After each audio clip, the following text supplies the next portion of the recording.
Oh no, my camera. Hey, there we are. Welcome back, one and all. My name is Mac. I'm the community manager for Dungeon Alchemist. Today is Mapmaker Monday. Every Monday, we host a stream where I build maps live for you to watch and learn. These streams are AMA format, so if you have any questions during the stream, feel free to ask away and I will do my best to address them.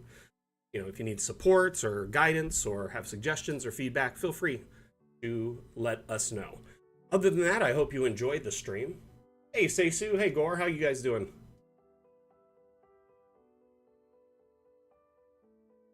I don't know if y'all just saw, but the Makeship campaign just launched. Not even a minute ago.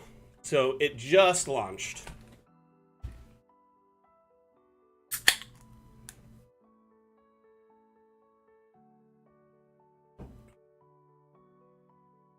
Let's get that link.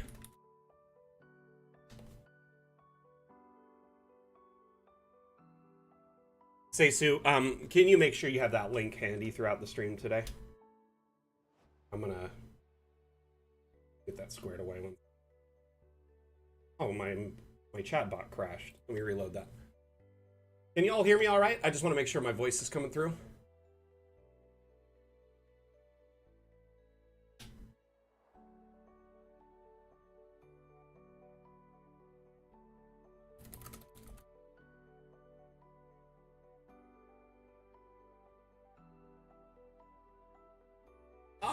So Aura Halkin alloy. Oh, isn't that the alloy from like Aquaman or something? Sounds like that, or is it Orichalcum? I may have gotten it wrong, but either way, I am here to answer your questions and guide you. Welcome to our community. We like to call it the Dam Fam. I don't know if you've noticed when you save a map in Dungeon Alchemist, it saves as a .dam file. That's our proprietary file format. It stands for Dungeon Alchemist Map. So we kind of lean into that. Dam stream, dam challenge, give a damn, all sorts of stuff. Anyway, you first heard about it in a Final Fantasy. Oh, cool. Awesome. That's really cool. But yeah, throughout the stream, if you have any questions, consider the stream AMA format, so feel free to ask away. We will be building a map live here shortly. I just wanted to cover some announcements before we moved on. We launched our first ever Makeship campaign this morning. If you're not familiar with Makeship, it is essentially a website where you can get a custom plushie made. And we've set up a campaign, and if we get enough supporters, then they'll ship out all these plushies to everyone who's interested. It's only $2 to pledge, and then there's another $27.99 plus shipping and tax US dollars when it launches in November. Excuse me, but you'll get a custom plushie that is similar looking to at least this imagery here. And I actually uploaded that plushie to the workshop earlier this morning. It is available for anyone who wants to download it, so you can add it to your maps right away. So if anyone's interested in that, it is in fact available. Let me get the link for that.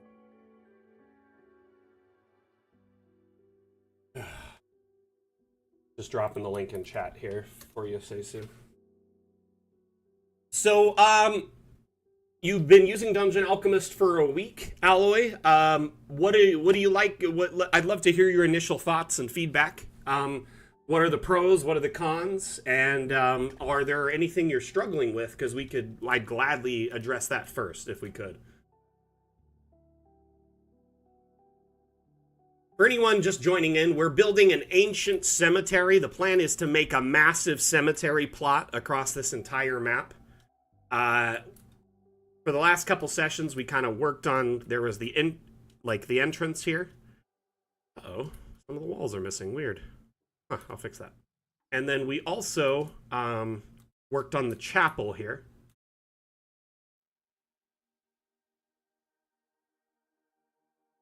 Yeah, it is, right? It is like that alloy, the red metal that's lost to time, like they don't know what it was necessarily. I think a lot of people think it was rose gold, but yeah, it's like it's an alloy that's been lost to time.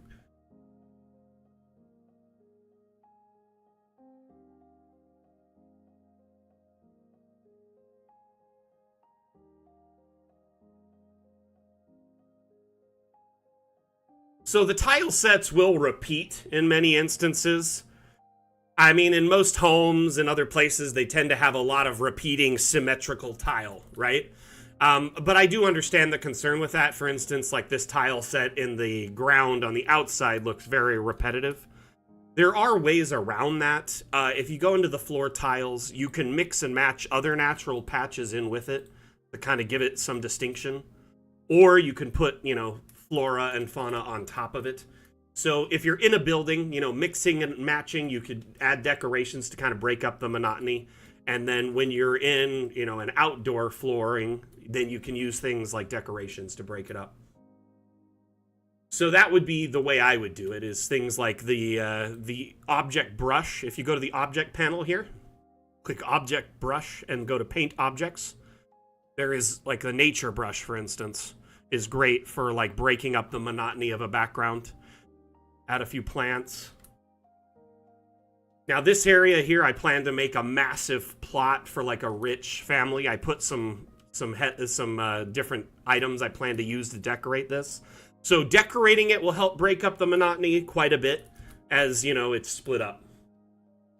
Yeah, the object brush is a very powerful tool, and within it, there's a bunch of different subset tools and advanced options. The normal brush will just kind of scatter stuff around. There's also a pattern brush that kind of puts it more uniform. A circular brush, so maybe you want like a fairy ring or, just some kind of, ritual ring of some sort, whatever. And then lastly, the freestanding brush, which a lot of people use to make like impromptu fences or fortifications. Here, let's turn up the density here. You can quickly like draw like a goblin fort or something. But yeah, there's lots of little bits and pieces of Dungeon Alchemist that are easy to miss if you don't know about them. Mainly because it's designed to be really easy to use, but then has the ability to grow into it as you go. So you can become a power user over time and know all the ins and outs. One thing I want to point out to you, Alloy, have you been on the Steam Workshop at all? Because it is a huge, huge value as part of Dungeon Alchemist. This tab here in the top of DA, in the top menu, you can browse maps or 3D models. So there's over 9,300 maps shared on the Steam Workshop and over 5,000 3D models. Dungeon Alchemist has like 6,000 stock models, so with the models on the workshop, it essentially doubles your collection of assortment. There's tokens, there's decorations from different settings and times, like modern, I've seen Fallout stuff, sci-fi stuff, so you can kind of make maps from different settings if needs be.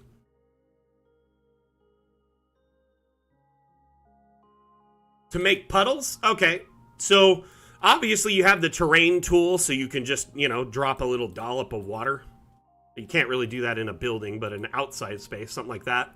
It was like a little pond or a puddle type sitch.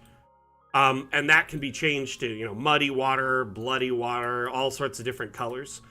So there is the terrain tools as the basis. And remember, you can adjust the brush strength and size, so you can actually make it a much smaller puddle if needs be. There's a blood puddle. But there's one way to do it.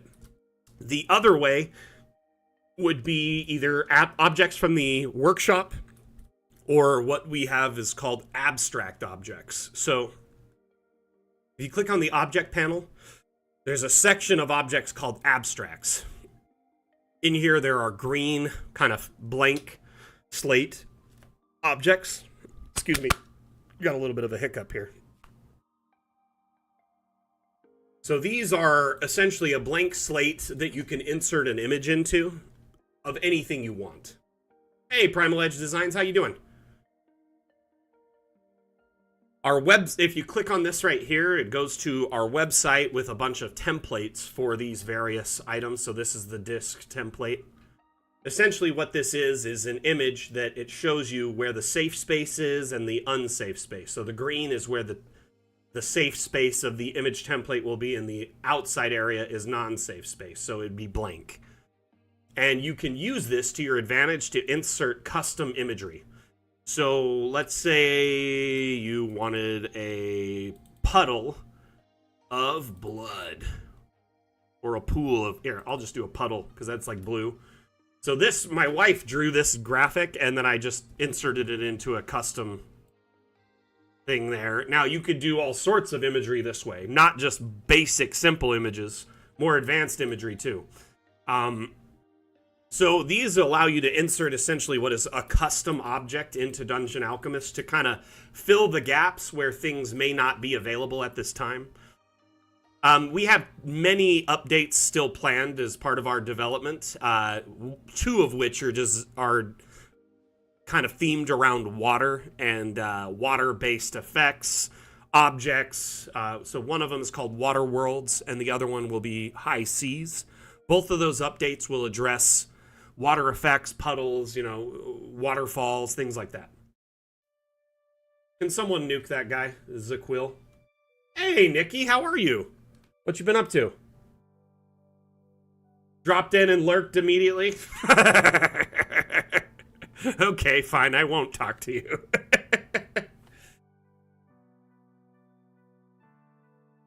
No worries, have a great day. We'll talk to you later.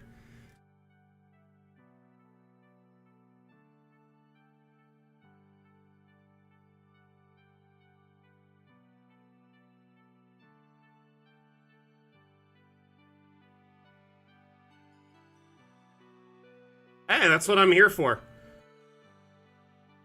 I mean, a lot of Dungeon Alchemist is very straightforward and simple to use, but at the same time, there are aspects of it that aren't necessarily, like, simple or understandable unless you spend a little bit of time with it. And that's mainly because we're in early access. We have a series of updates remaining before we leave early access. 5 major updates to be precise. So the next update we plan to launch is called Fun with Objects, which will, with any hope, address a lot of shortcomings in our object manipulation sets. There is a way to make 2 different levels, but it's not supported by our AI right now. You would have to do it by hand. So if you see this, like, clock tower, for instance, I laid the first level using the AI room generation, Gabrielle, and, kind of like this, right? And then everything above it, I used objects. So our objects have a lot more freedom in movement for several reasons. And I think anyone new here will want to listen into this. So objects, most of the time they can just be placed, whatever, simply. There is an assortment of structural objects that can help fill in the blanks to kind of add, destruction or extra platforms and like buttresses and supports and whatnot. But if you look here, we have a set that is actually entirely freestanding walls. So every wall type we have, there is a freestanding counterpart that can be placed anywhere, rotated, stacked, you know what I mean?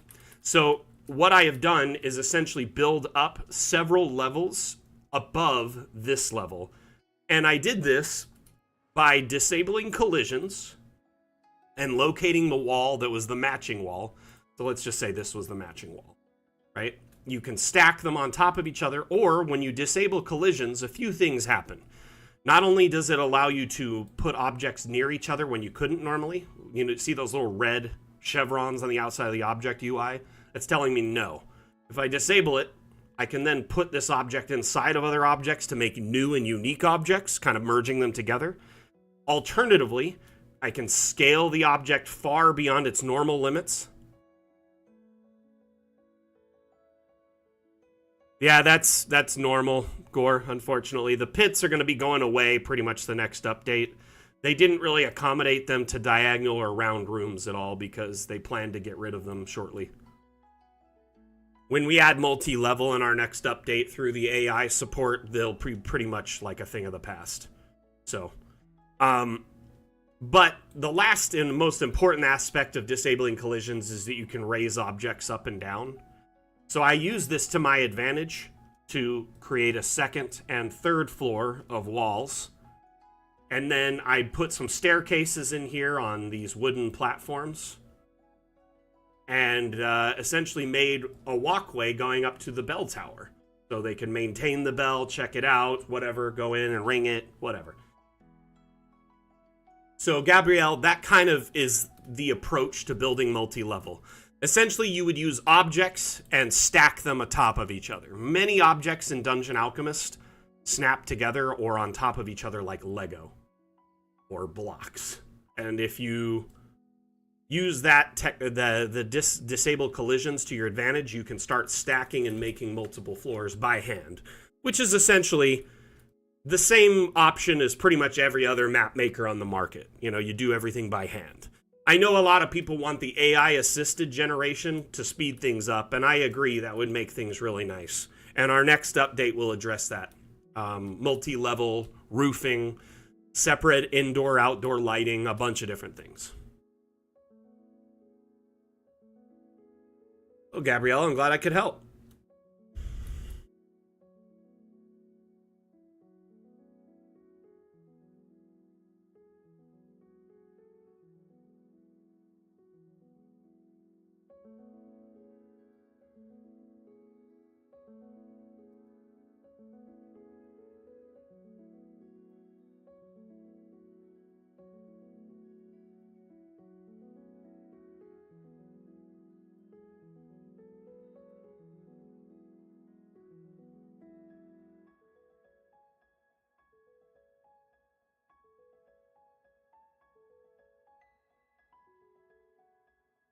Ah, nice, Primal.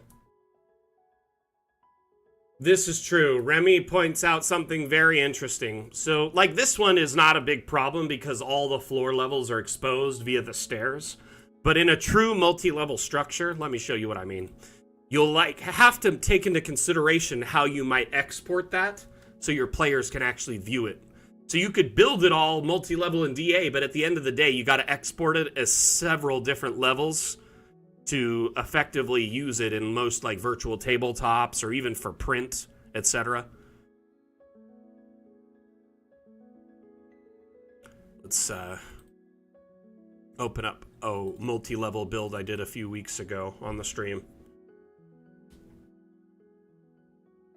So I built this on the previous Mapmaker Monday session over, a couple months, one Monday a week for about an hour, hour and a half a week. And this is a 4-story wizard tower. And it's essentially, I call this the Wizard's Respite. It's his private getaway in the middle of, No, feel free to ask, Orichalcon. I mean, honestly, you might as well ask and learn because, I mean, if it has to do with exporting, importing, proper settings and stuff, I'd be glad to assist. A lot of people miss steps or choose the wrong export settings when exporting for Foundry, and it causes them problems in the long run. So I'd be glad to offer some insight there. But what I did here was essentially design this as a bunch of pull-apart rooms that I could pull off one at a time. And I used the principles of disabling collisions, raising things up and down, but I used one other thing in tandem. There's basically, there is a feature where every object on top of another object, they can move and scale together.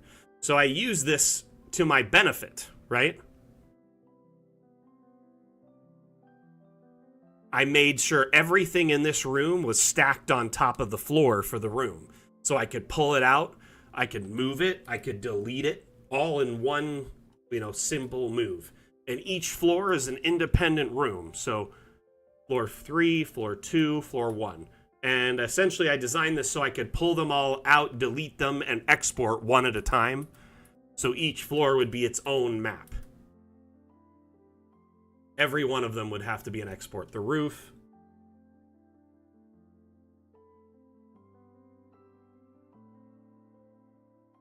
So when you export, there's several export settings to keep in mind, especially for Foundry.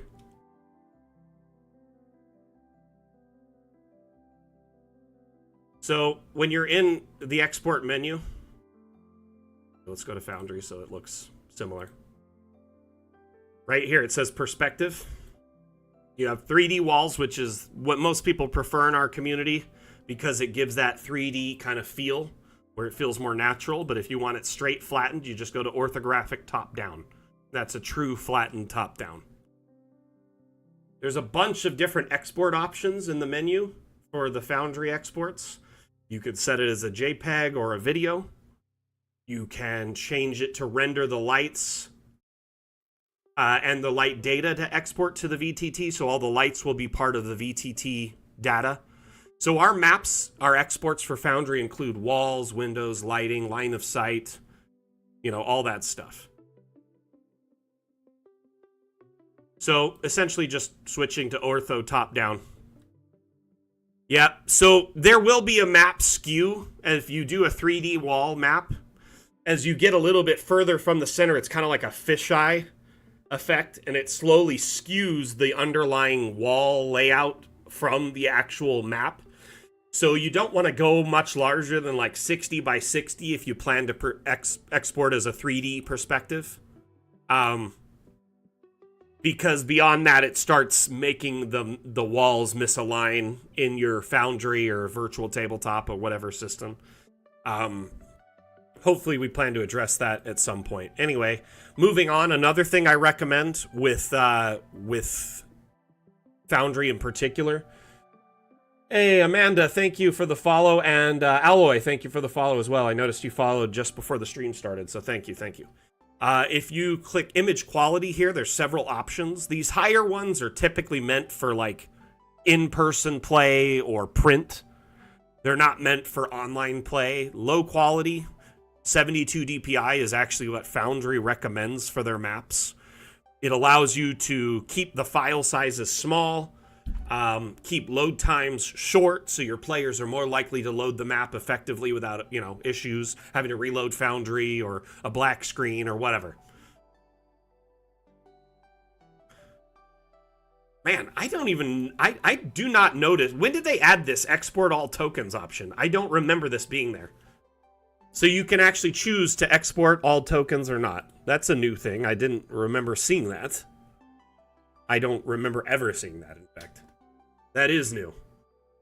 Was that... It probably came in the hotfix, but they didn't mention it. I don't think I saw it in the patch notes. So it's just a bonus feature.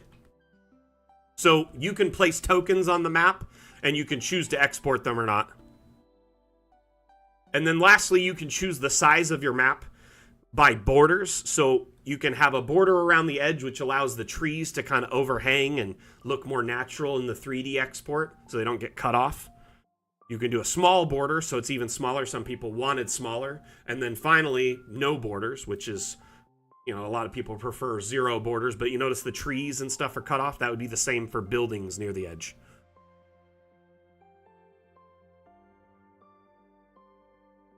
So Foundry, Roll20 supports video, but they have an insanely small file size limitation. Their max file size for upload is 20 megabytes. And if you try to make an animated map less than 20 megabytes, it will probably be like a 10 by 10 map. Essentially, Foundry, Fantasy Grounds, they support animated maps, and they have a much higher file size limit. And that allows us to work within those restrictions. And nothing against Roll20. I think they're a great product. I love playing on Roll20. I just think they need to kind of update a few aspects of their business model to cater to a more modern, era of online play. Stelios, yeah. So Stelios over on YouTube asks, can I have some more info about the new upcoming Dam Challenge Ambush? So we host an ongoing map making contest every 2 weeks. It's every other Saturday, basically. And it's called the Dam Challenge. And we essentially pick a theme every 2 weeks, and our community is, if they want to, they can, it's optional, completely optional. You can choose to make a map of any shape or size using the theme as inspiration. You then submit that map into the Damn Challenge channel in our Discord. There's some rules pinned at the top of the channel, which you need to follow those rules to qualify. But it's like 4 rules, really simple. So essentially, you make a map of any shape or size using Ambush as inspiration, submit it to the Damn Challenge channel, and if your map is chosen as the winner, you win a $10 Hero Forge gift card. Your map is promptly featured on the Damn Challenge stream as the first map. The winning map gets the most airtime. So usually 20, 30 minutes of airtime. And your map is promptly featured in our weekly newsletter. So every other week we have a Damn Challenge listing in here showing the map that won. Gives you a little bit of eyes on your work.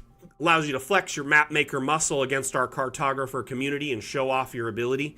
And it's just fun. It's really all in fun. It's not like an incredibly competitive thing. Everyone does it for fun and to kind of push themselves to their limits and learn new things. And it's great because our community learns a lot from each other during these map-making expeditions. But if you're interested in participating, Stelios, you simply make a map of any shape or size using Ambush as inspiration and drop that in the Damn Challenge Discord channel by following the rules, and yeah, you have a chance to win.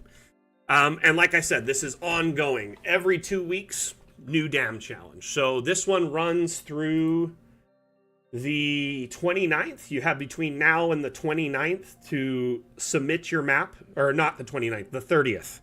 End of day on the 30th in your time zone. So you have till midnight in your time zone on the 30th to submit your map. And then I will pick a map from the entries as a winner. And then the next day we showcase it. Good luck with that. I mean, the downside of a map that large, I could probably load it, but most in our community could not. So really, if someone won with a map that size, it wouldn't really benefit the community at all. No one would be able to see it. I guess maybe keep it under 100 by 100 so it's loadable for most. Remy, you smart aleck.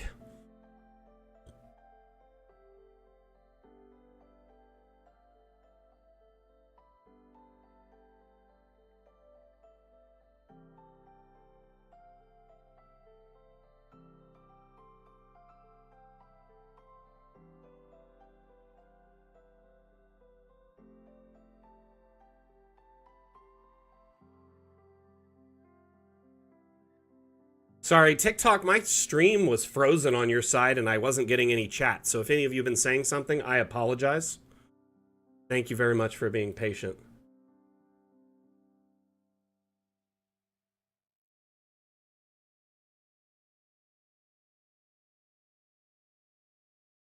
I'm sorry, what? What, Seisu? What are you referring to?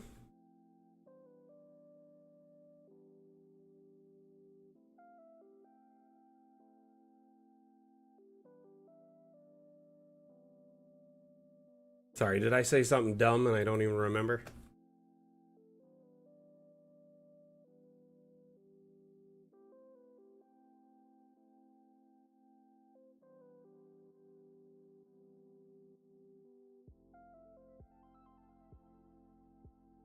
Oh, gotcha.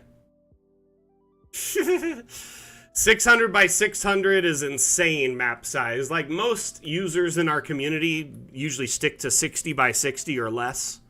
But yeah, I've seen maps well above 250 by 250. So it's definitely possible. It's just not ideal. You know what I mean?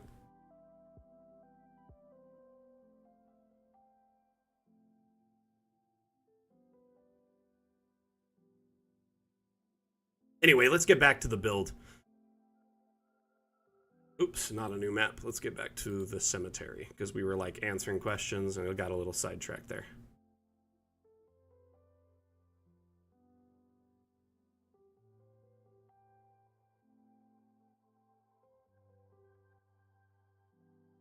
Yeah, I hope so too, Gabrielle. Honestly, the other day, Roll20 posted on Twitter and they said, hey, what kind of features would you like us to have?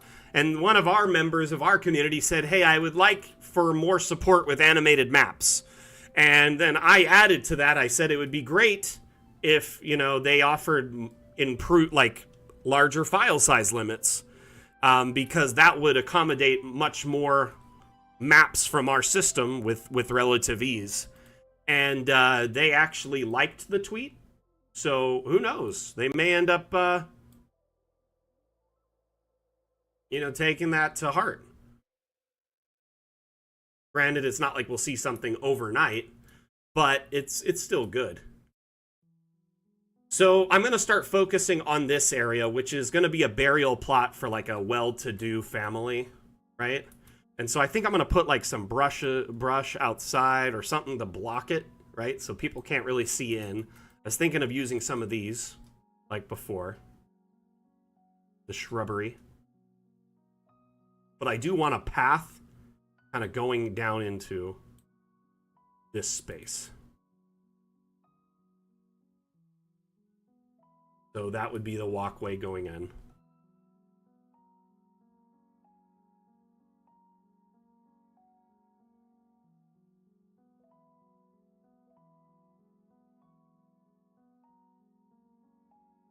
By the way, I'm holding shift to rapidly duplicate the objects that I'm placing.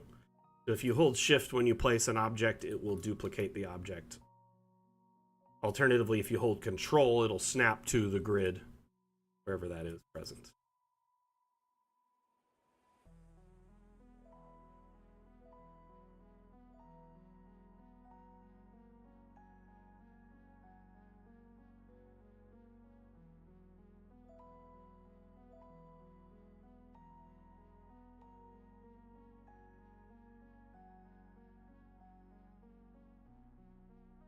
Think of like this big kind of tomb situation. And then probably some of these just right next to it.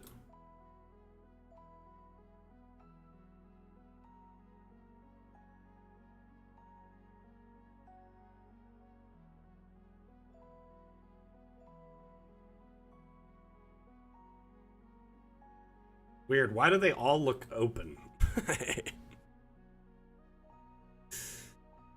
Roman, we are mostly saturated on Twitch, mainly because we started our stream there and kind of grew there initially. But, I mean, we have people watching on pretty much all major platforms right now. So whatever is easiest for you, Roman.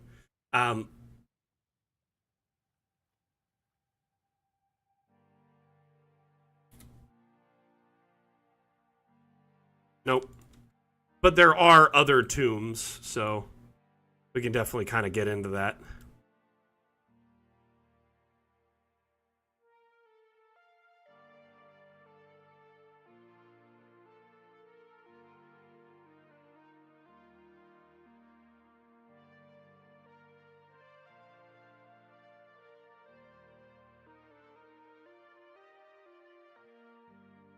I like that. It's clean. I didn't know I had caps on, my bad.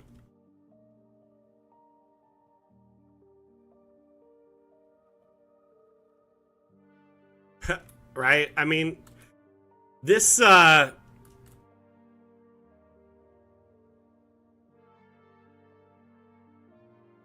did do the decoration for this, but I didn't like the way it did it. The AI got, like, way too jumbled up around this position.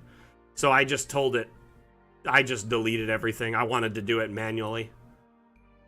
Honestly, that's more of a personal preference than anything. I just don't really care for... Like, I love the AI as a foundation, but I love having more control over my builds. Like, I like detailing every bit of minutia. So I feel like, that kind of takes away my authority, my ability to make maps when I use the AI more. So I try to use the AI as like a foundation, and then everything else after that is like more or less by hand in my personal preference, you know.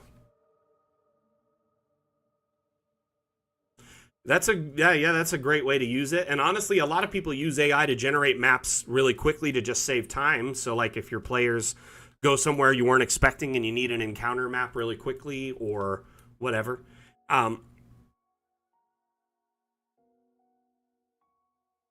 Like I did use some structured graveyard stuff over here, but I just used the object brush and did it as the pattern, and it looks really good. Like I think that looks really nice, all things considered. But yeah, when I come over here, I probably am gonna be designing this as like a big family plot with lots of rows and like maybe like a nice walkway going down that veers off or something.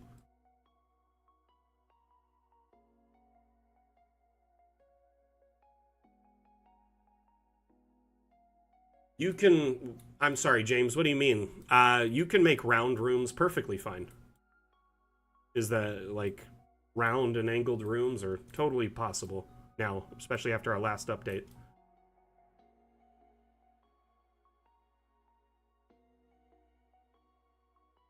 Do you mean the shape of the map itself?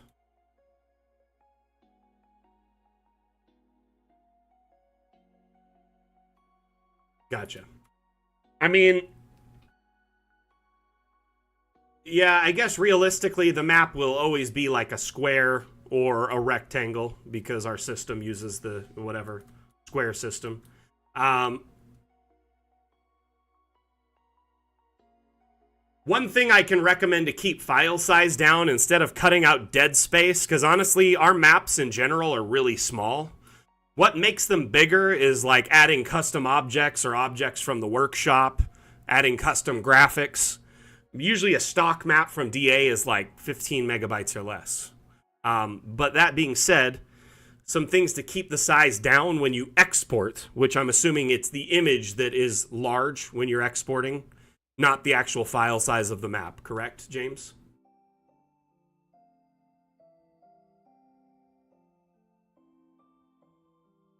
Are you referring to like the image or video you export of the map or the actual map itself?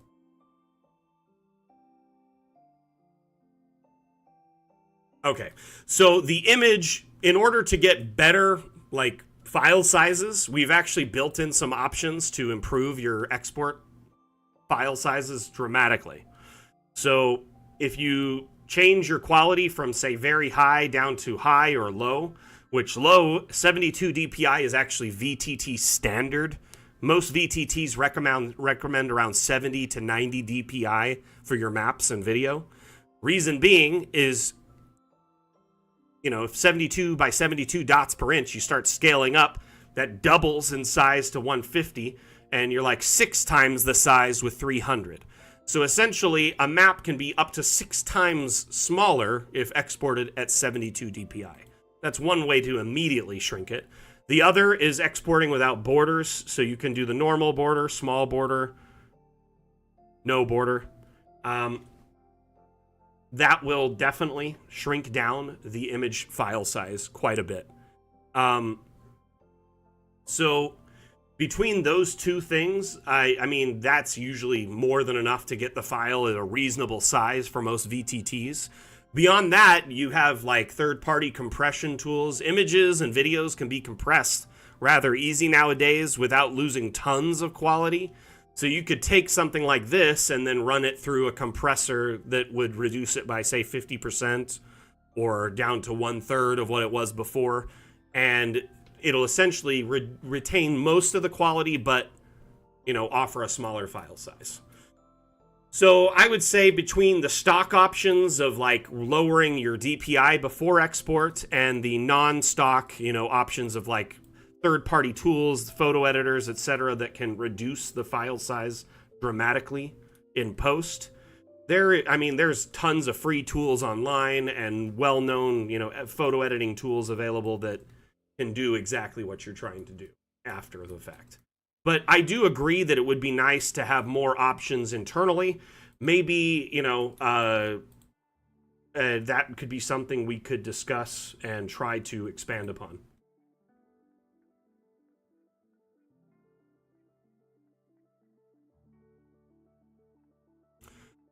I need to ask James, which VTT are you using?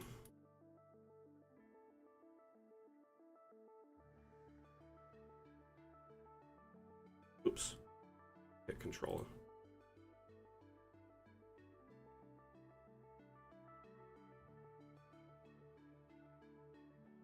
That looks really good. Dang. That looks really good.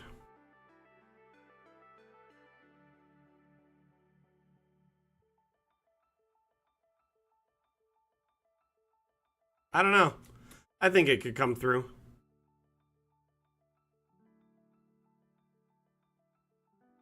It's 10 feet wide. I mean, I don't know of many coffins that are 10 feet wide. I mean, maybe a mausoleum, but it could be hauled over in pieces and set up.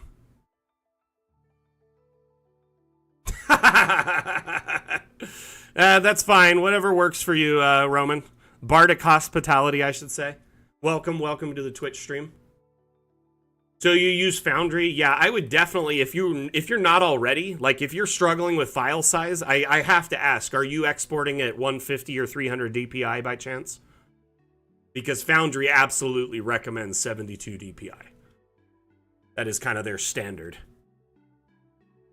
Anything higher is really just meant for print or, you know what I mean?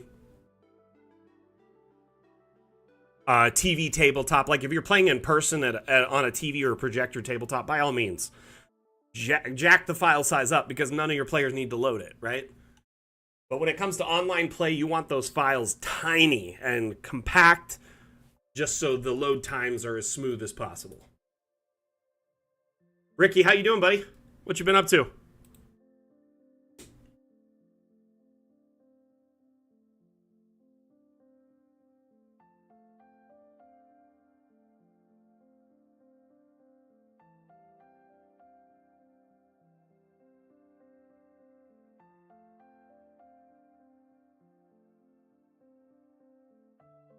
Great, my friend, great.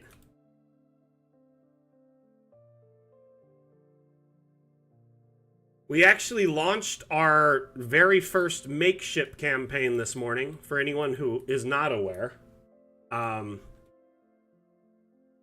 We now have some kind of exclusive limited edition merch available. We don't normally have merch. Like, we have some subtle basic merch, you know, it's not really something we focused on. Because between our Kickstarter and our sales, we don't really need to do these things. And it's not like we need the Makeship to make money. It's more or less just an offering to our community because a lot of people wanted more merch or, you know, a Hendrik or an Eliza plushie. So we're starting with the first run of, you know, our Makeship run with, oh, we've already got 10 supporters. Look at that. Wow. So essentially, I put out a video earlier across our socials before the stream launched, and as you can see here, there's Hendrik, our kind of brand mascot, who is on the loading screen. One of our artists turned him into a kind of plushie design, and we sent that in to them. Obviously, the design we sent in and the final design will probably differ quite a bit, but at least you get an idea from the prototype what it'll look like. This is completely optional, and there's 10 days to participate. But it'll be a great way for you to get a piece of Dungeon Alchemist history. And like I said, these will be limited. I think they're only going to do like 200 of them. So when they're done, they're done. Yeah, James, I highly recommend trying lower DPI, especially when it comes to VTT play. It is, I know that like you see low quality and your brain's like, I don't want low quality. You see high quality, you're like, I want high quality. It's free. Why not? But it comes at a cost. Your players can't load it or your virtual tabletop can't load it. Foundry has file size limits, resolution limits, and then pair that with whatever your players' computers or internet is like. There's so many variables for production in online play. It just makes sense to keep as many variables as simple as possible. Sadly, I wasn't able to get a plushie yet. You know, I wanted to make a video with the plushie to demo it.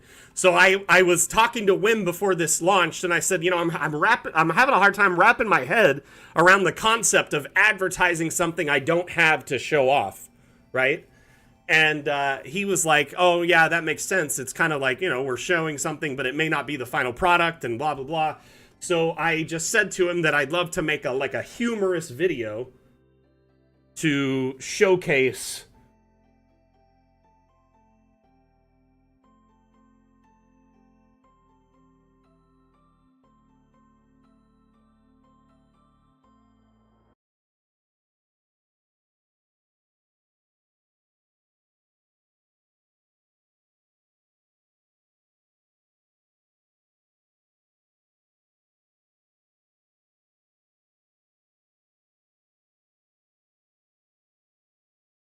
Hope y'all can hear that. What is the size of the plushie? Standard stuffed animal size. I'd imagine snuggleable, but not like pillow size.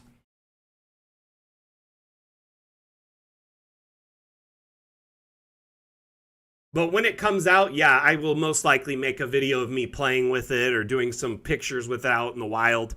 I'm also, if I can, I'm going to buy multiple of them. I don't know if it'll allow me to. I've never used this site before, but I'm going to probably buy like 5 or 6 of them. That way, I have some for giveaways for later.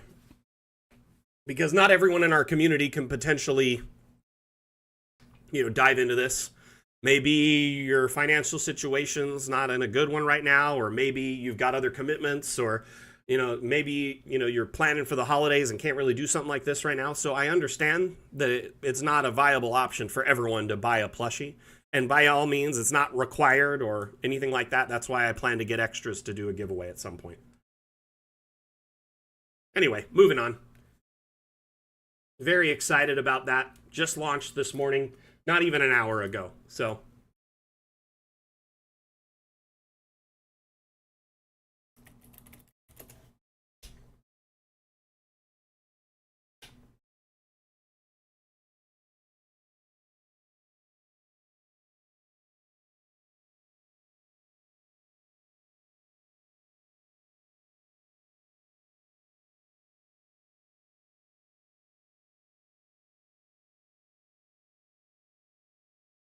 anyway, I just noticed the music has stopped, so we'll get back into that. Let's start laying out some gravestones. I want some of them to be more kind of menial, like not as intense as these big, whatever, tomb style. And then others will be, more fancy.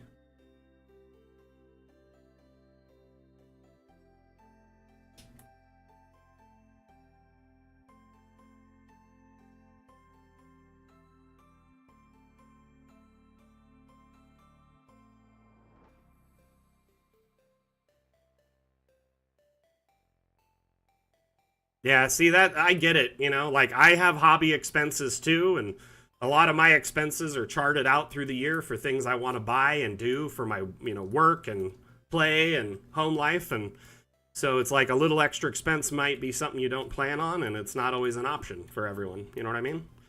I totally understand that. So that's why I was going to get a few extras.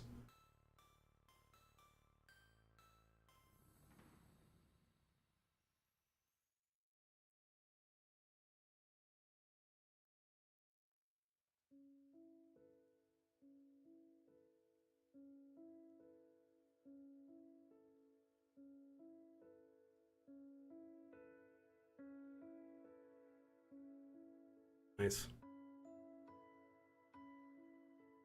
Just thinking of you doing another like hedge here or something.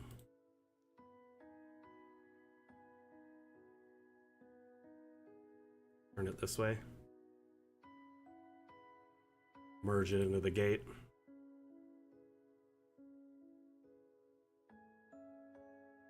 I like it.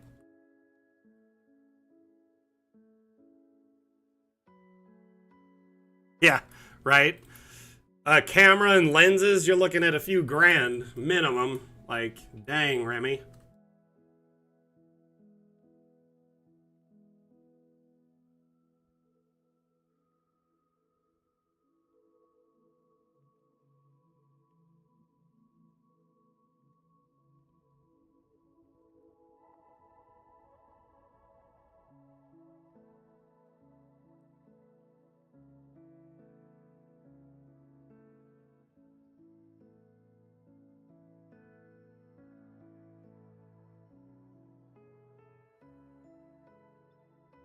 I think I'm gonna need some flowers.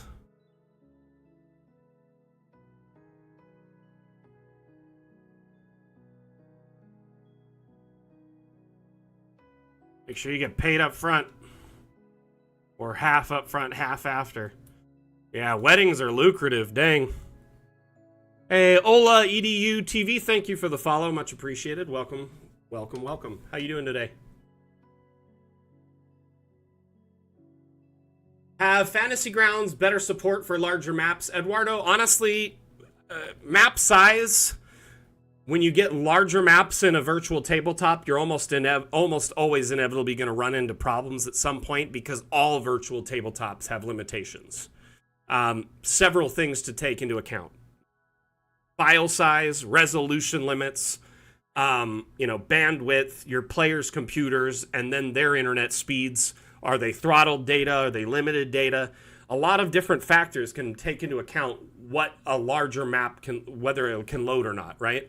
So what I like to tell DMs, GMs, is to find the average of what your players can load well, kind of play around with it, try a 60 by 60, try an 80 by 80. If you get a map a little bit larger and see if it'll load for your players, load it still like just a JPEG version and then animated. I also, when I'm making larger maps, I'll always export a still version and set it up in my virtual tabletop as a backup scene, just in case the animated version doesn't work. As much as I love virtual tabletops, there's still a lot of work in their development that needs to be done to make them more fine-tuned for animations, effects, larger file sizes, tons of different internets. A large map, let's see here. So Oda over here asks at Twitch, what is a large map in file size terms? What would you consider a large map size-wise? Like this map here, for instance, is an 82 by an 80. Weird. I don't think I did extend it the last stream. So it's 82 by 80, which is actually quite large for a D&D map. For an encounter, this would be insane. That's almost like a sandbox, you know what I mean? What I tend to do is more often than not, I'll load maps. I'll do scenes as 40 by 40 or 60 by 60, and I'll have several maps that are continuations of each other. But the large map you can make, the largest map you can make is directly proportionate to your PC specs. So if you have a really powerful computer, you can make a very big map. But at the end of the day, if your players can't load it, that's the problem. You know what I mean? So what I recommend to DMs, if you are considering a large map, you can always break it into smaller scenes. So for instance, you could build one mega large map and then cut it down into smaller ones, like this map here. Let's say I wanted to shrink this down to the size of what's visible right now. So the animated file size for Fantasy Grounds, there's a couple things to take into account. First off, Fantasy Grounds uses the last gen WebM codec, VP8, not VP9, which is the new generation, which is smoother, faster, smaller, right? So they use the VP8 codec, which takes longer to encode, to export, and usually the file sizes are larger. If you are having an issue with the file size too large with an animated map, definitely turn down the export settings for DPI. In fact, all virtual tabletops, I recommend just exporting at 72 DPI because you're going to shrink the file size by a factor of 5 to 6 times just by doing this. If you're loading at a 300 DPI, that's print quality. That's meant for in-person play, or 150 DPI, 300 DPI meant for in-person play, not typically online play. So try that, a lower DPI. I know that those WebM videos, though, they do get quite large, so I would probably only stick to animated maps with Fantasy Grounds on smaller encounters, smaller maps. Maybe 40 by 40 or less. Depending on your machine and your players, you can maybe sneak up to 60 by 60 or 80 by 80. Yeah, that's the kind of the downside of this last gen codec. It's like 5-6 years old, and as a result of which, everything about it is just outdated. Foundry supports the newer WebM, the VP9, so there's more options available and it exports much faster. They also support MP4. Every different virtual tabletop has their pros and cons, whether it's the files they support, the file sizes, limitations, the actual support and ease of use. Wow, that's tiny for FGU's recommendations. That's even smaller than what Roll20 recommends, but I do know that despite that, animated maps work pretty well. I think they just give the recommendation as kind of like a cover their own butt type thing. But notice how I shrunk the map down by reducing it by grabbing the chevron. I just cut it in half. So this map is now like 49 by 80, much smaller. If I export this, much more digestible for my players. File sizes are much better.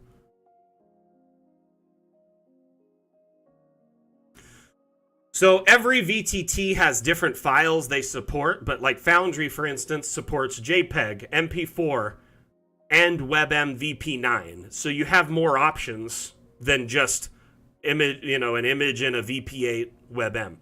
So as much as I love Fantasy Grounds, I think I do like the options for the file compatibility with Foundry.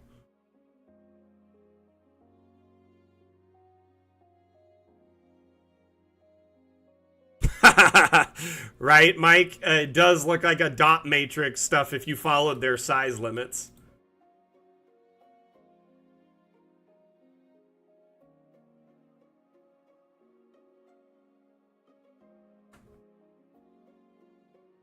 I'm going to undo my map resize. So now it just came right back. But anyone can do this on any environmental map. Keep in mind this won't work on the dark parchment biome. Oh, no, actually you can shrink the map size in the dark parchment biome. Never mind. Never mind. I'm wrong.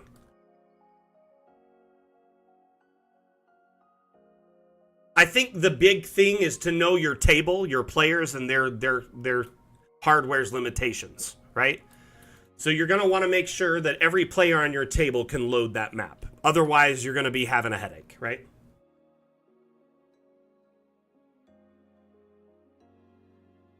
Yeah, that's right. You can't expand the sizes in print mode. That's it.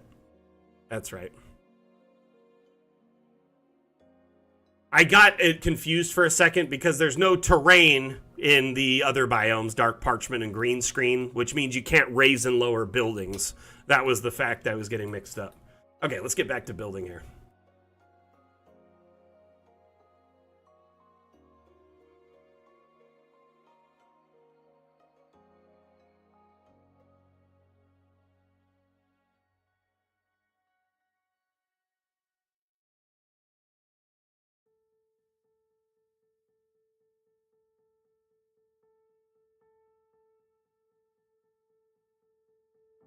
I'm thinking I might put pathing in between these areas to kind of break up the monotony too.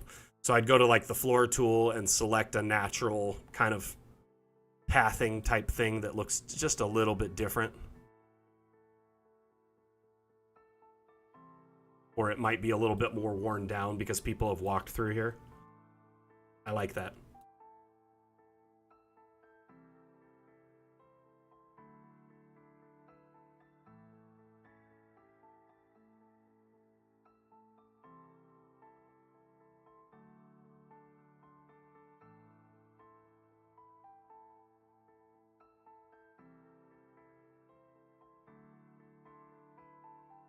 I need to step away for a minute. I'm going to run a quick ad break, and then we will get right back into it, okay?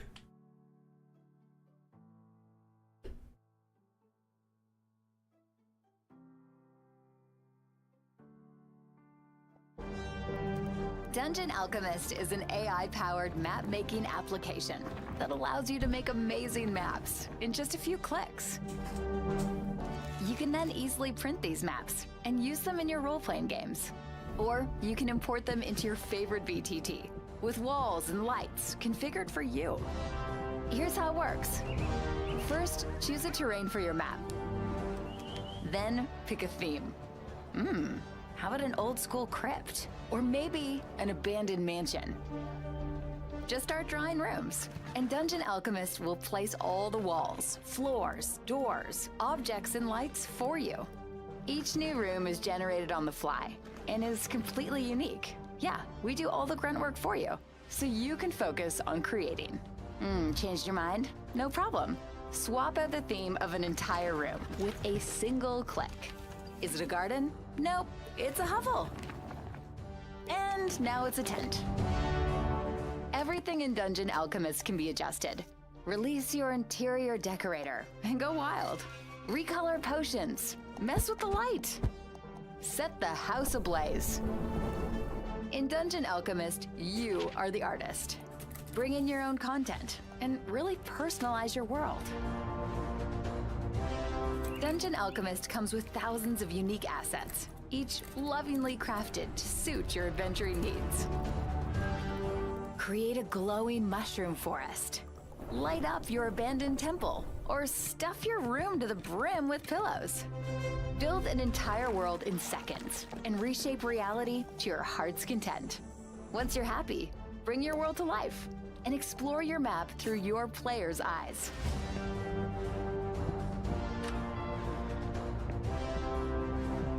Come along with us and let Dungeon Alchemist upgrade your role-playing experience to the next level.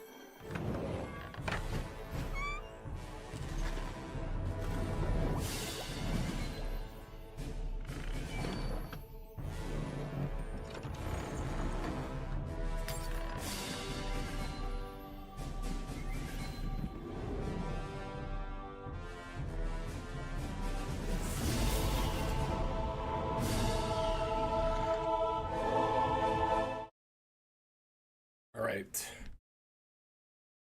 I'm back. Sorry for the delay.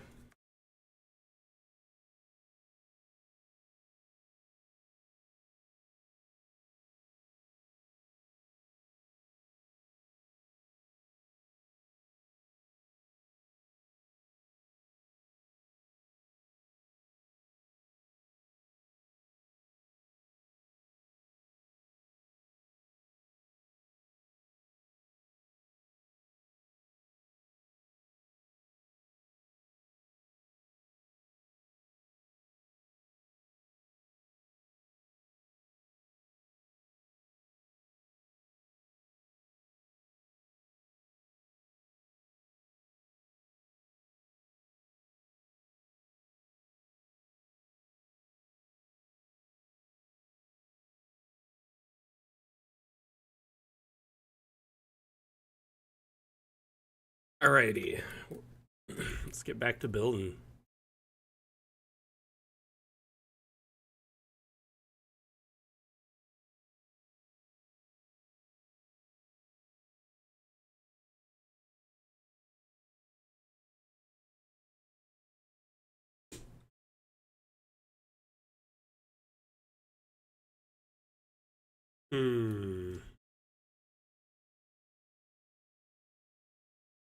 I was really hoping for like some flowers that were potted, but I guess we don't really have any, so I gotta work around it.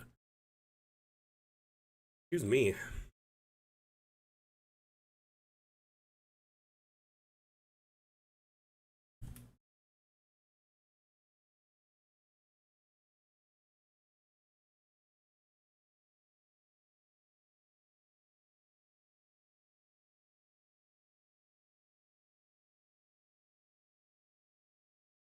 One might say they're pushing daisies.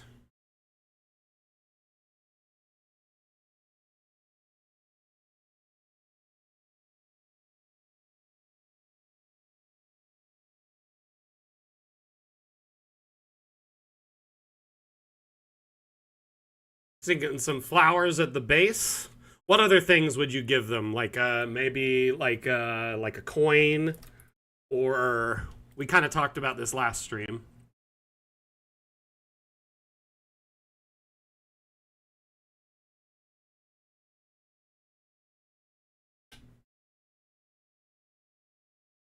Hmm.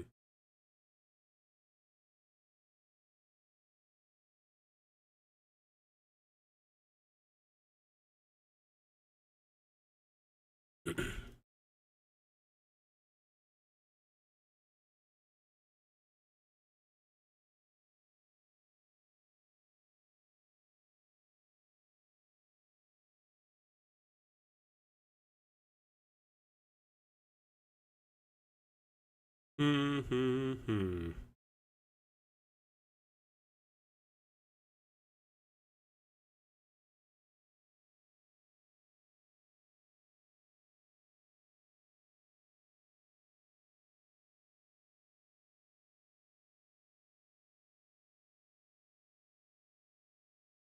Thinking we could have one that's fresh, kind of just like out here. Oh my gosh.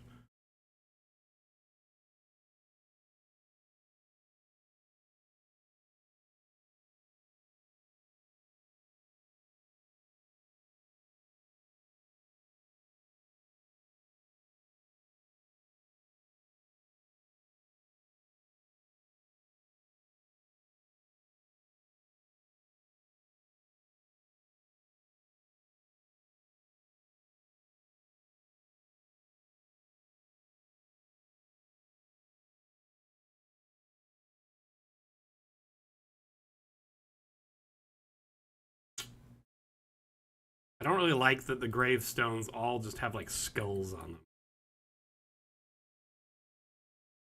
I'm pretty sure most people understand that a gravestone has a dead person in there. Hey, see you, Primal.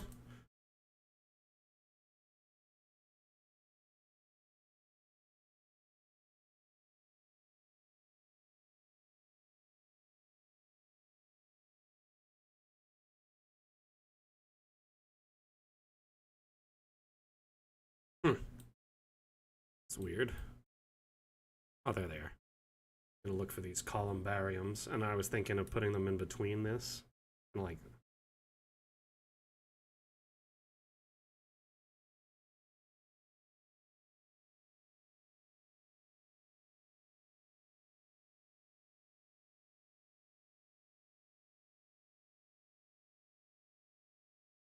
well, no, it's just like all the gravestones have like skulls on them or something. It's like, okay, cool. I get it, you know?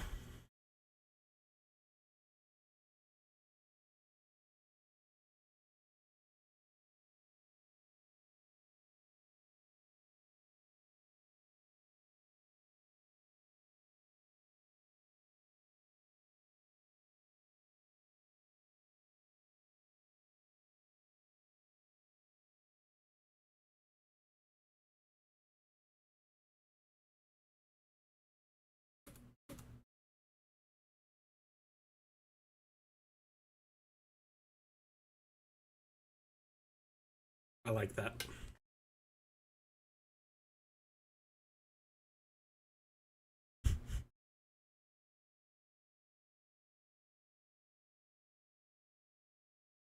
I just like more markers that aren't necessarily just all based around one religion per se.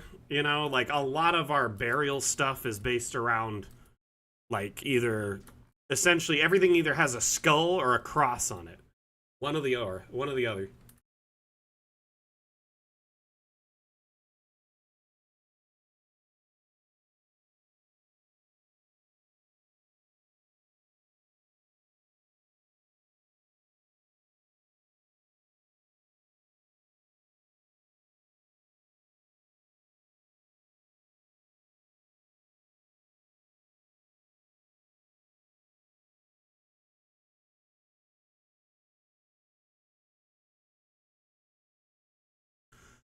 I'm doing great, my friend. We're kind of fleshing out this fancy area of the graveyard at the moment. Trying to put in like all the like this is a family plot is how I'm seeing it, like a really well-to-do family.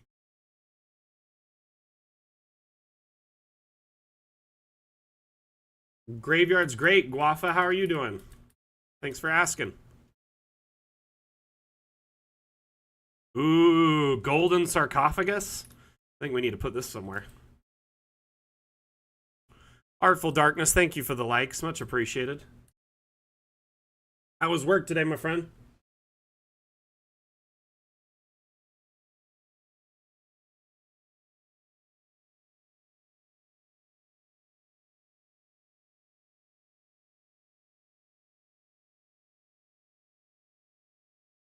Also need to develop this out a little bit because there's like a secret here.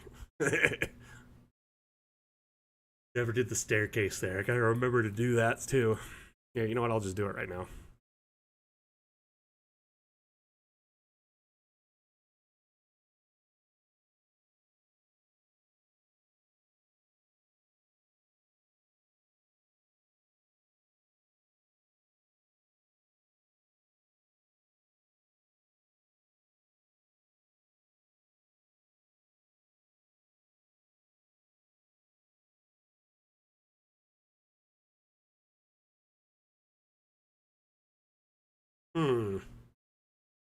Problematic.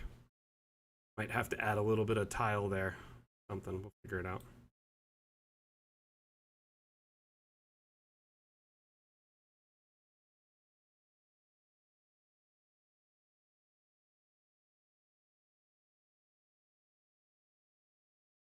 No! A cancellation? No! I'm sorry.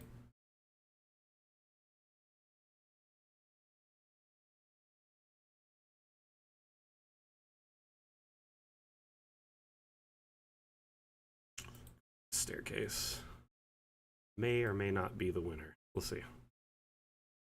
So I think I'm gonna have to extend this room out to get like the stone here.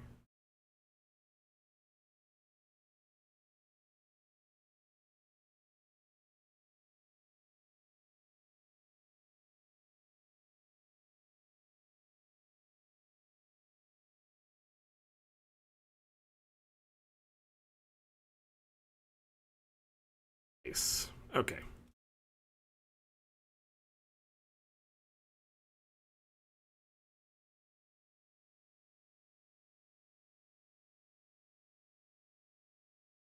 Perfect. I just gotta fix the terrain there. I'm gonna use the flatten tool. And it up to the edge of the stair there. Oh, that looks so clean. I might just make a subtle adjustment of the staircase placement. But that looks really good. I like it.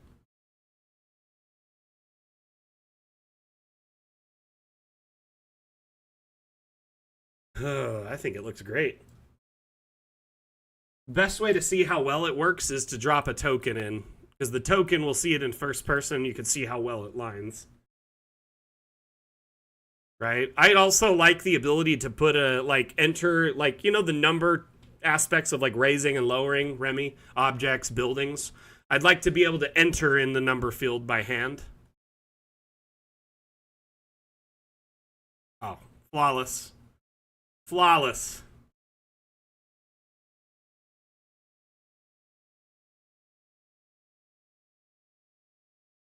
I think they'll also add an extra decimal place. So right now it's only to the nearest 10th, right? And then it will be hopefully to the nearest 100th.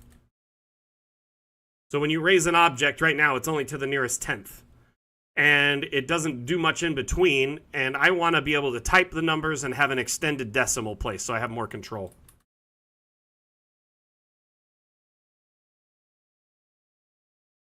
Yeah, it would be nice to just nudge with the keyboard, right? A little nudge left, a little nudge right. It does seem like a very basic feature we're missing. Also, that's just straight up accessibility. Like, not everyone can use a mouse very precisely.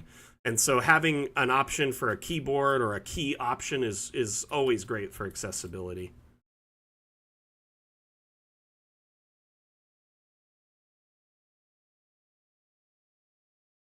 Just put a bunch of these, like knights, right here. Does that seem too many? Might just center them on their, like, individual.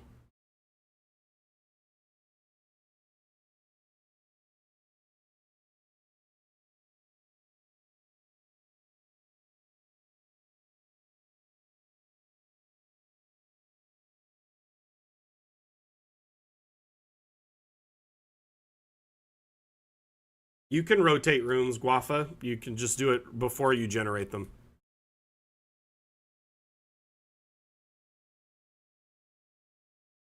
You can also raise and lower rooms before you generate them. And you can also make them diagonal or round.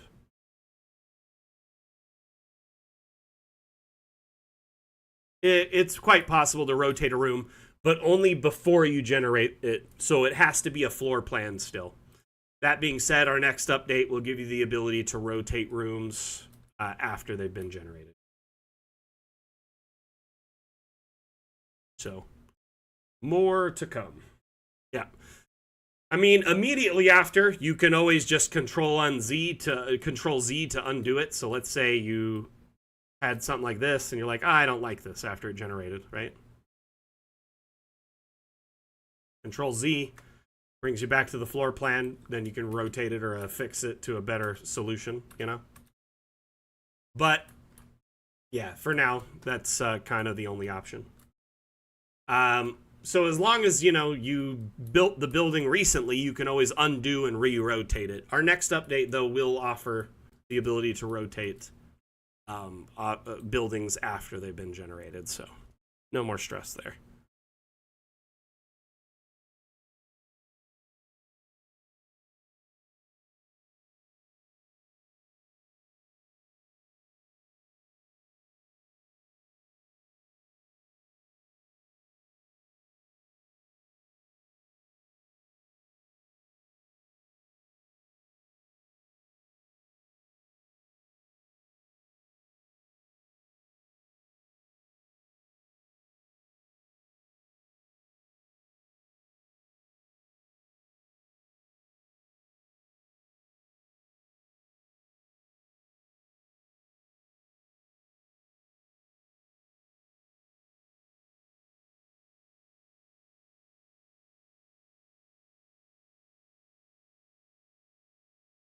Oh, I appreciate it, Guafa.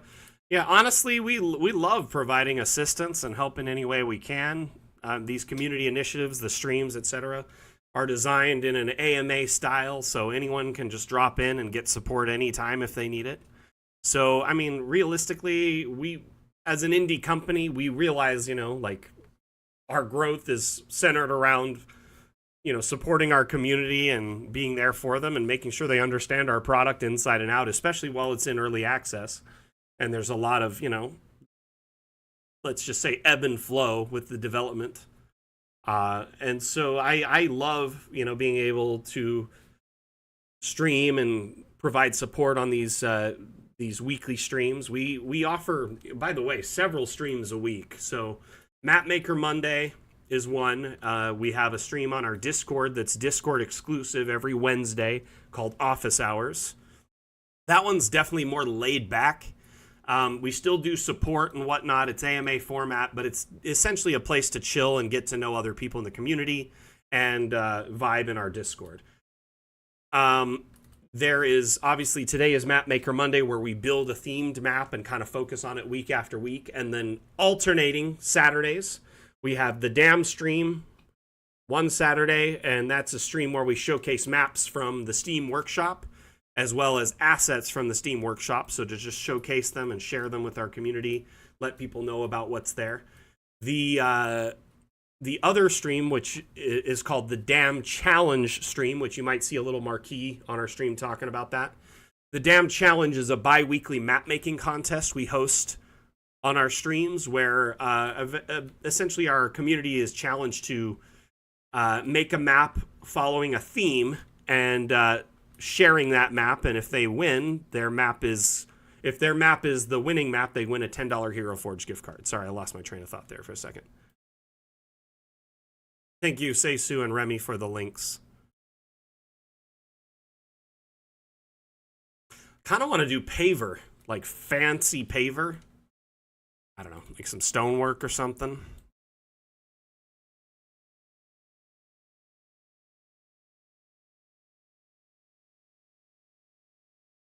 Some of this cobble or something.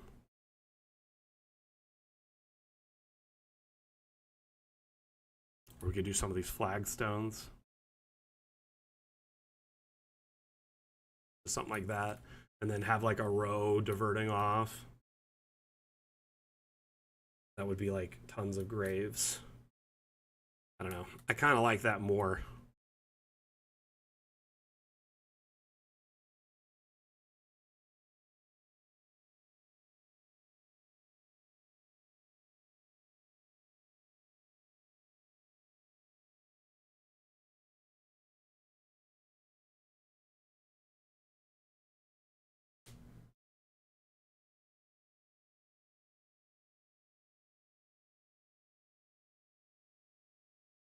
Yeah, these rock terrain brushes are great. Essentially, I love them because they offer layering. So, like, I'll go under with like a rock, kind of just like a base, a foundation. Then I'll go over it with like a paver top, and then it seems to look just more full. That's a personal preference there, but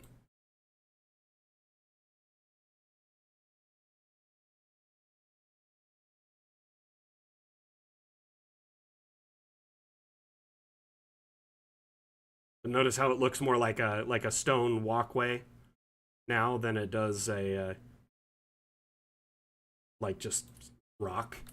And the best thing about the terrain tool is like you can use this to make like swerving roads or paths, meandering paths, etc. By the way, you can definitely make like very neat, clean roads in Dungeon Alchemist using the AI tools. Uh-oh. Here, let me save. I haven't saved in a hot minute.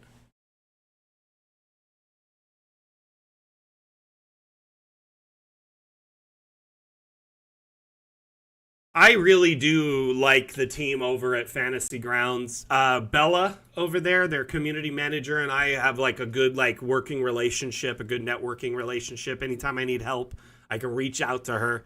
The FGU team is really great. I enjoy them.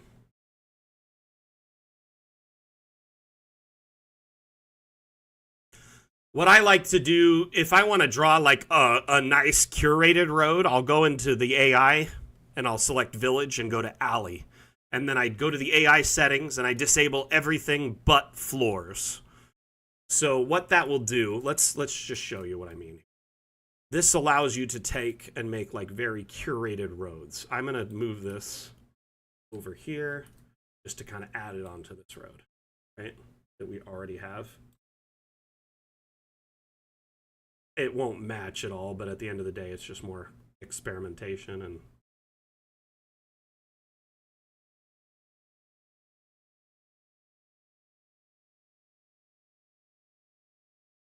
okay, so if you generate a room that has no walls, no doors, right, and it's just a floor, if it's the alley type, more often than not, it'll be like a paved road. And this allows you can regenerate it to change the stone type, etc. But this is a great way to get nice structured roads that are clean, like part of a city or, escape of some sort where things are maintained. You can do curved roads with this too, like bends like this. You can do all sorts of weird stuff now because we have all these different ability to shape the room more. So here's another road.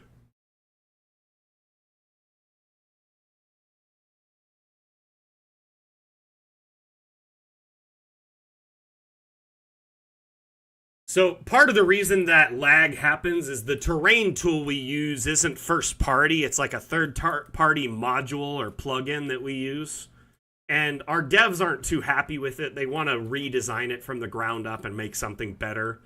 So like part of the reason you have a limitation in the amount of terrain paints per biome. I don't know, some of you may have noticed this. In every biome, there's different terrain paints. So if you're in the desert biome, it has different terrain. It has, if you're in the forest, it's different. Grasslands, it's different.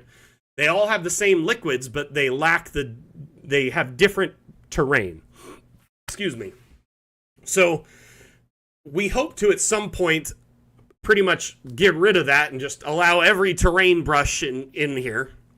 But the current brush system we use has limitations where it doesn't work or it starts having problems when you add more brushes.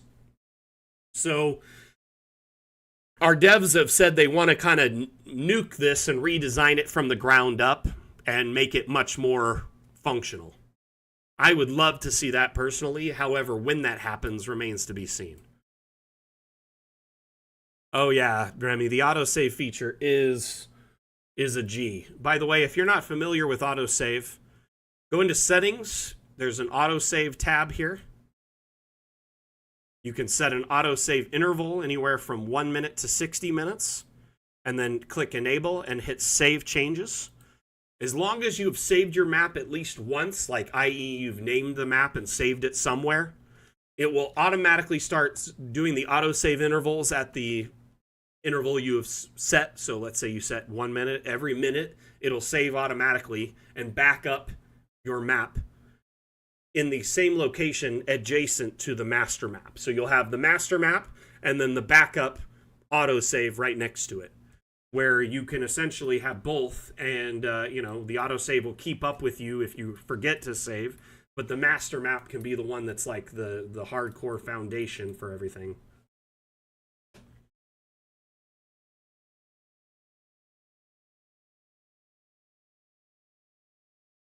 See you, Remy. Thank you for being here. We'll talk to you later.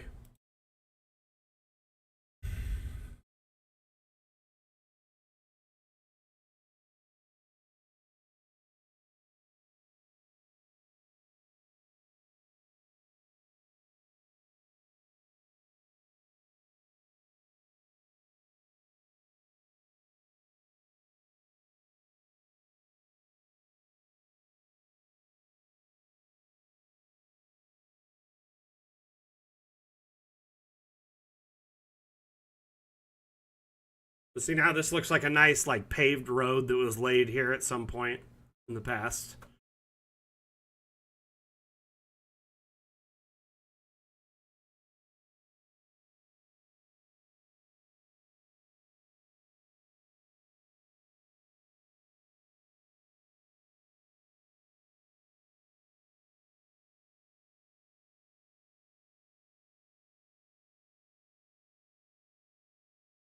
For like a hand paved road, I just did this all pretty much by hand.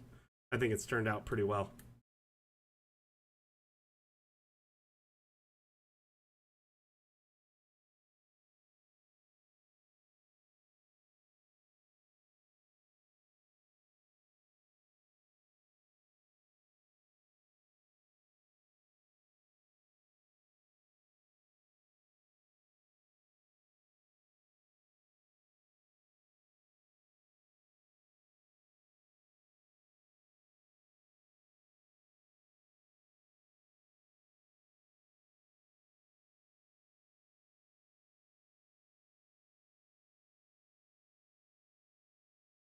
This is really coming together.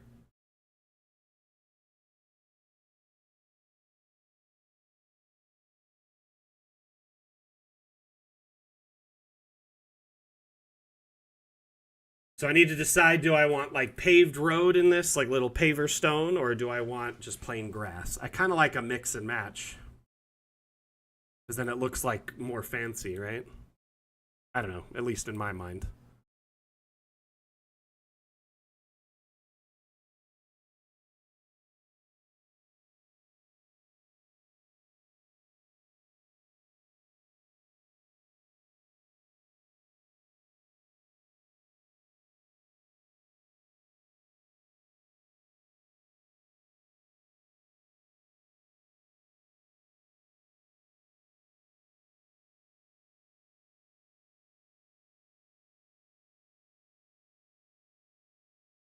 I like it.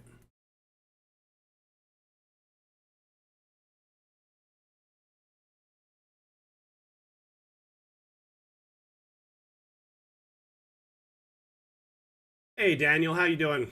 Welcome, welcome.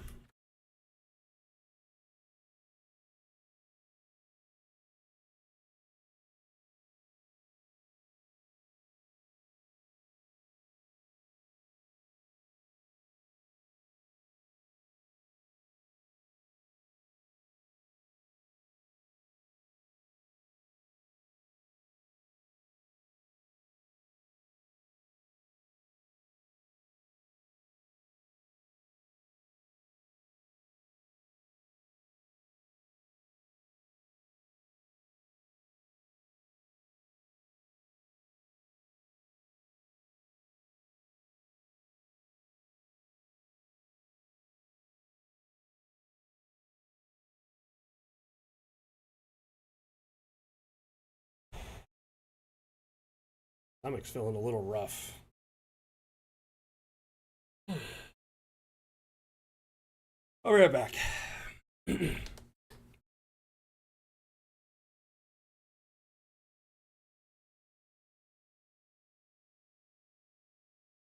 This particular map is 80 by 82, I think. 80 by 82 at the moment.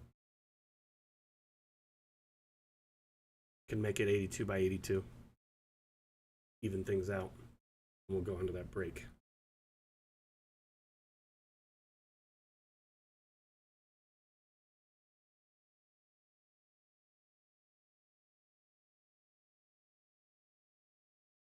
Cool. Save. And then I'm going to step away for a moment. Be right back.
All right, sorry about that. I'm back. Just needed a minute.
Oh.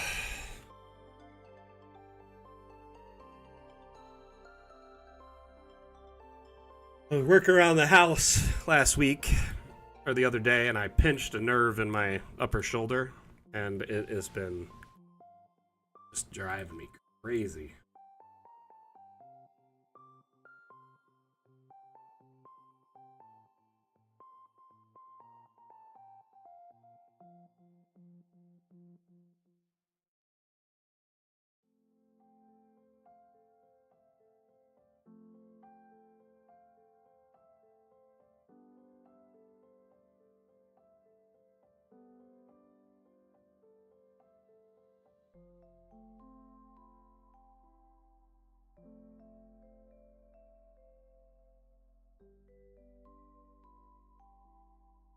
Yeah, I basically, that's what I just did.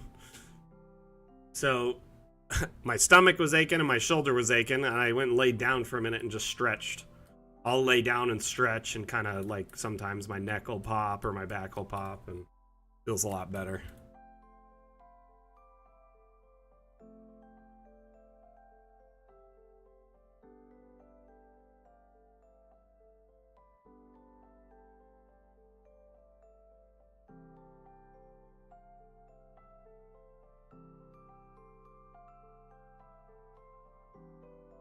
I'm gonna add some more over here. Just like waves.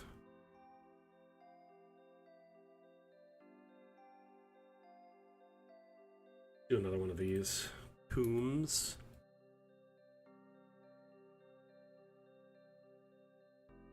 A couple of them like this. Guess they can go back to the wall.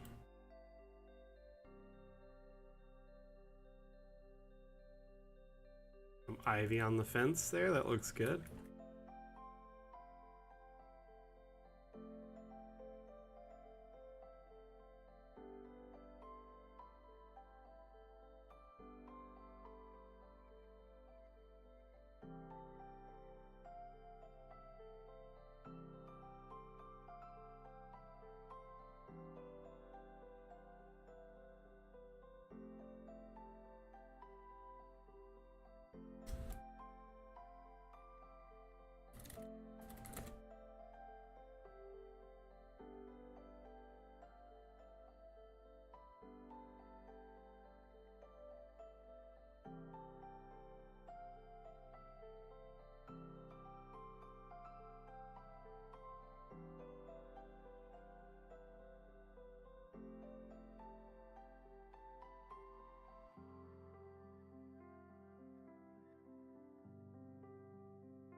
Oh man.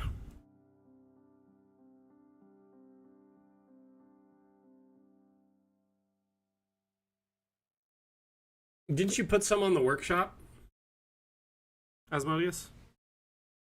By the way, I was gonna let you know, Asmodeus, your topiaries, they're spelled wrong. And as a result, when you type topiary, you can't find them. Like, they're impossible to find.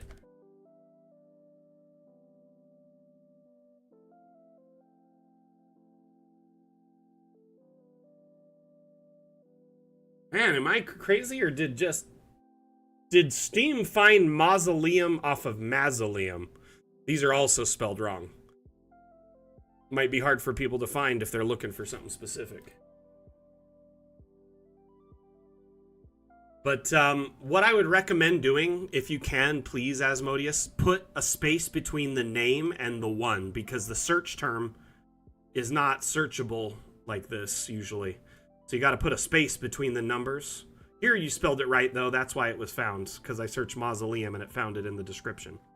So, yeah, definitely make sure that the name is spelled correctly, and if you could put a space before the number identification or like a second word, it helps tremendously in search terms. That goes for anyone uploading assets to the workshop. If you start uploading stuff to the workshop and you don't name it correctly or spell the name correctly, it will have issues being found. And you may wonder, why is no one finding my map or my 3D models? It's because it's not necessarily a searchable term, because of the Steam search is just not that great. I'm not gonna lie.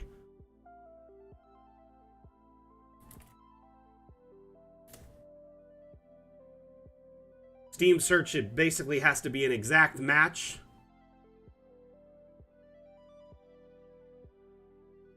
It's frustrating.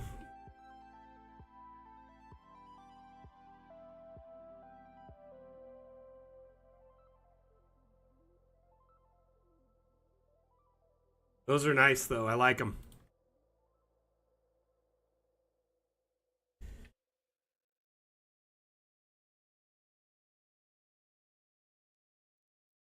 There's an animated one. Let's see what this does.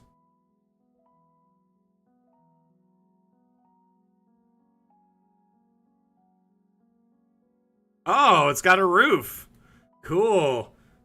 That's neat.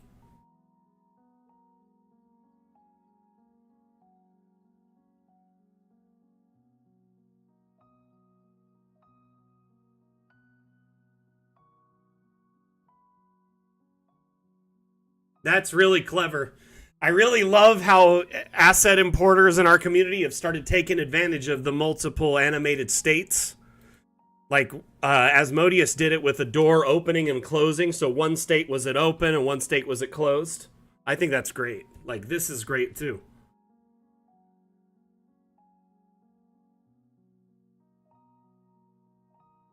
Very cool.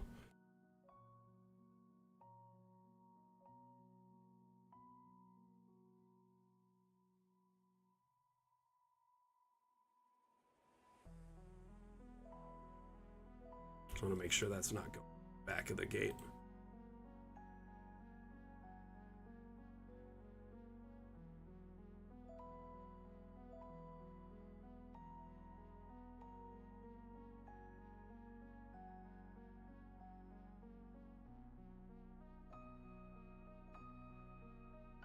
Is this starting to look like a fancier plot now?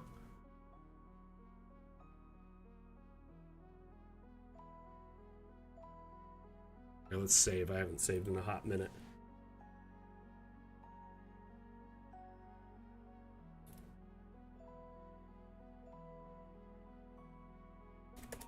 Oh.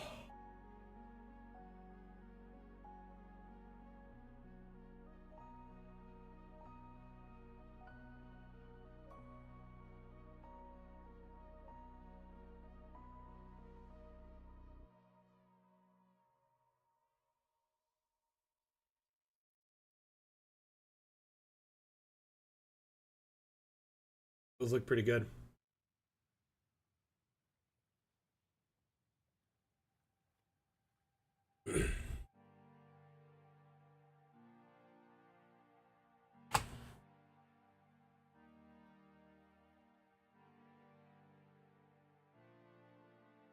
Really nice. What do you mean? It just opens, or? Yeah, I think this one opens.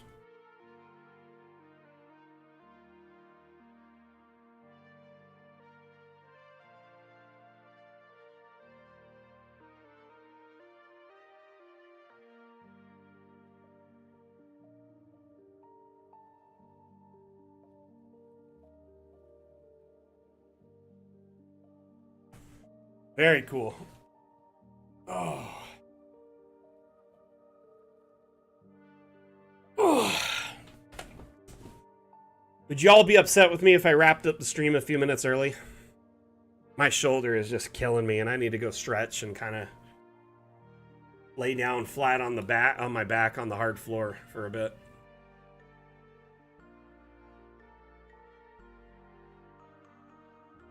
Just having a hard time sitting here without like feeling pain in my upper back.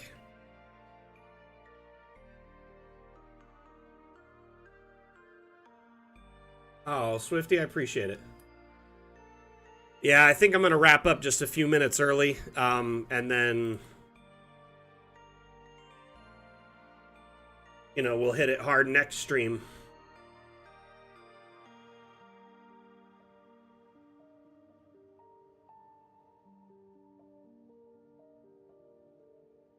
What do they say? Health is wealth, right?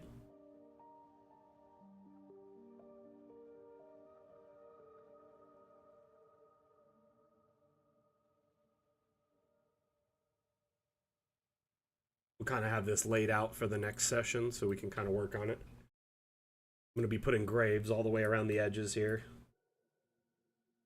All right, everyone. I appreciate you being understanding and the fact that I have to step away a little bit early today. Thank you so much for being here on today's stream. We're going to wrap up about 15 minutes early. Appreciate you being here supporting this community initiative. Mapmaker Monday is really important to me, and I know it's important to a lot of people in our community because they learn a lot from it. You're able to watch someone who has, 2,500 plus hours of map making experience, plus an inside track of knowledge, and wants to answer your questions. It's a win-win. So if you are struggling with your maps or want to learn more advanced concepts, feel free to tune in to Mapmaker Monday, the DAM streams, office hours throughout the week because they are an impressively valuable tool when it comes to the production of your gameplay for your players. Again, my name is Mac. I'm the community manager for Dungeon Alchemist. Dungeon Alchemist is available on Steam, and we now have a demo. So you can try before you buy and see how well it runs on your system. Give it a little test drive before you actually invest in it. And then last bit of news before we wrap up today. Just want to remind everyone about the Makeship campaign. We today, not even 2 hours ago, started our very first Makeship campaign. Makeship is a website where you can put together a pledge campaign and raise funds to get a batch of custom plushies made. So we submitted a design of Hendrik, the imp, and as you can see that imagery there, I have some more imagery to share really quickly. Some artist renders.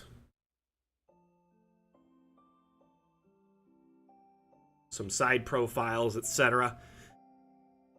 If you're interested in getting a custom limited edition piece of Dungeon Alchemist merch and having your very own Hendrik at home, definitely take a look at this. Thank you for sharing the file. Seisu just shared a link that's actually the 3D model of this Hendrik. I uploaded it to the workshop earlier today, so anyone can get the Hendrik plushie and place it on their map. And it's actually a token, so you can use it to walk around in first person.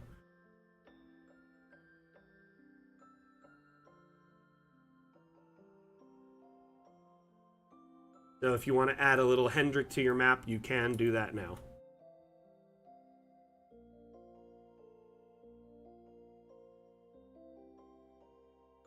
Anyway, thank you everyone for participating in today's stream. We'll see you on Wednesday with the office hour stream, which is exclusive to Discord. If you're not a member of our Discord, make sure you check it out. It is the largest conglomeration of our community. There's over 33,000 members in our Discord. There's dedicated channels for support, so if you need help when we're not streaming, you can drop a support thread or a question thread and get your inquiries taken care of. Alternatively, we have places for GMs to hang out, share advice, ask questions, so you can kind of ping other GMs and kind of see what ideas will work for your campaign. There's general chat, and we are constantly hosting things like giveaways and other events. Plus, people share their maps and 3D models in the Discord, so you can kind of get an inside track of the latest and greatest as it's being shared. Thank you, everyone, for participating. We'll see you next time I give a damn. Back out. Bye. Thanks again for letting me crash out early. We'll see you later.